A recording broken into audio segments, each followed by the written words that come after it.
Salut, c'est Maxence, bienvenue dans cette toute première vidéo de cette série Investisseurs Agisseurs. Donc je suis très heureux de te retrouver pour cette toute première vidéo. Si tu sais pas ce que c'est cette vidéo, je te conseille de voir la vidéo d'hier qui t'expliquera du coup en détail ce que c'est cette série et pourquoi du coup j'ai lancé cette série. Aujourd'hui, dans cette toute première vidéo, on va faire la toute première étape que tu dois faire obligatoirement dans l'immobilier, c'est de définir un objectif immobilier. Donc pour ça, en fait, ça va être très simple, je vais te faire une série d'exercices qui te permettra du coup de définir ton objectif immobilier. Alors pourquoi se fixer un objectif immobilier? Tout simplement parce que ça te donnera une ligne de conduite, une ligne à suivre, un but à atteindre ou du moins une direction à prendre pour arriver à bon port. Du coup, c'est un peu comme lorsque tu veux aller par exemple en vacances, il faut que tu aies une destination précise pour y arriver, parce que sinon tu ne pourras pas y arriver, tu pourras prendre des mauvaises routes et t'égarer. Et du coup, c'est exactement pareil avec l'immobilier. L'objectif, c'est que tu aies un objectif précis pour arriver à cet objectif et obtenir du coup tout ce que tu souhaites. Donc ce que je te conseille maintenant, c'est de te poser tranquillement 5 petites minutes, histoire d'écouter la suite et de faire les exercices avec moi, parce que l'objectif vraiment de cette série, c'est d'agir, c'est d'où le nom investisseur-agisseur, c'est vraiment de passer à l'action continuellement. Donc je te conseille à chaque vidéo d'appliquer tous les exercices que je te propose, et comme ça te permettra d'avoir des résultats, plein de petits résultats qui au final, à la fin de cette série, seront des très gros résultats. Donc la toute première chose à faire, du coup, c'est donc, comme je te disais, de te poser et ensuite de déterminer tes objectifs qui soient précis. Mais quand je te dis précis, c'est vraiment le plus précis possible. Moi, quand j'accompagne des personnes en coaching, donc soit sur le groupe l'immersion investisseur-agisseur, soit même en coaching, ce que je peux proposer à certains clients, c'est de les accompagner individuellement. À chaque fois que je leur pose la question « quel est ton objectif? Pourquoi tu viens me voir ?» Les personnes souvent restent assez vagues. Et elles me disent par exemple « écoute, j'ai envie d'investir dans l'immobilier, j'ai envie d'avoir du patrimoine à léguer, j'ai envie de gagner beaucoup d'argent et remplacer mon salaire avec l'immobilier, ou alors j'ai envie d'avoir beaucoup d'appartements. » La problématique, c'est qu'ils ne sont pas assez précis dans leur objectif.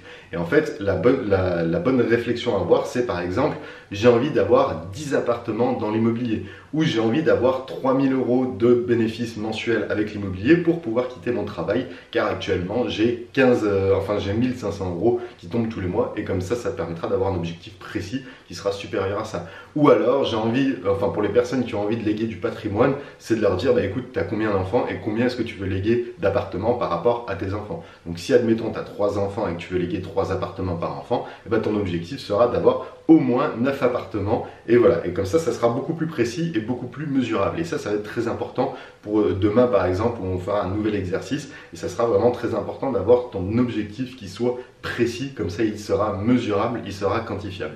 Ensuite, ce que je te conseille, c'est toujours d'écrire ces objectifs, ou du moins toujours d'avoir des objectifs qui soient positifs, dans le sens où si tu te mets comme objectif j'ai envie de quitter mon travail, tu vas associer cet objectif avec le travail, et du coup ça va te mettre dans une mauvaise ambiance. En fait, si tu veux, l'objectif c'est vraiment que ça te fasse rêver. Donc par exemple, j'ai envie de voyager plus. Au lieu de dire j'ai envie de quitter mon travail qui va être associé au travail, tu vas te dire j'ai envie de voyager plus, j'ai envie de faire le tour du monde, j'ai envie d'entreprendre, et ça va être une autre chose. Au final, le but sera le même, tu travailleras plus, c'est juste que tu auras plus assimilé cet objectif au travail, mais plus au plaisir que ça va t'éprouver une fois que tu auras atteint cet objectif.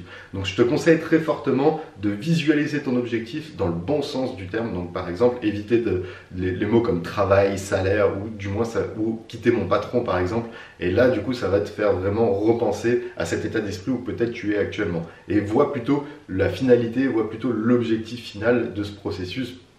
Donc que ça soit voyager plus, entreprendre, être serein avec ta famille, et du coup avoir beaucoup de patrimoine à leur léguer, comme ça tu es serein. Donc voilà, essaye d'être un maximum positif. Et dernier exercice que je te conseille, c'est tout de suite de passer à l'action. Pourquoi? Parce que comme ça va te mettre dans une ambiance, ça va te mettre tout de suite, si tu commences à passer à l'action et que tu fais ça tous les jours et que tu répètes ça tous les jours, tu vas commencer à arriver de plus en plus facilement et de plus en plus rapidement à ton objectif final. Donc passer à l'action aujourd'hui, ça peut être une toute petite action comme un pas de géant, après c'est à toi de voir. Moi je te conseille de faire toujours des petites actions. Donc par exemple, tu commences à décrocher ton téléphone, tu appelles ton banquier pour prendre rendez-vous et pour estimer ta capacité d'emprunt. Ou sinon, si par exemple tu as déjà investi et tu es un petit peu perdu parce que tu commences à saturer, on va dire, et tu sais plus trop où aller, je te conseille d'appeler ton conseiller en gestion de patrimoine ou d'un conseiller en gestion de patrimoine si tu n'en as pas encore, prendre un rendez-vous dans le but d'éclaircir ta situation et de te remettre un plan d'action.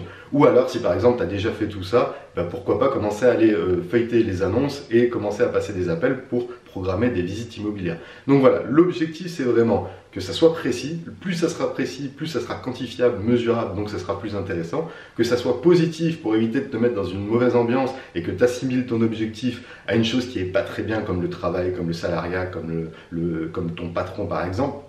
Et troisième chose, c'est de passer à l'action immédiatement, d'avoir des résultats, enfin du moins de passer à l'action, oui, pour avoir des petits résultats immédiatement, et ça va te motiver pour continuer et pour aller de l'avant.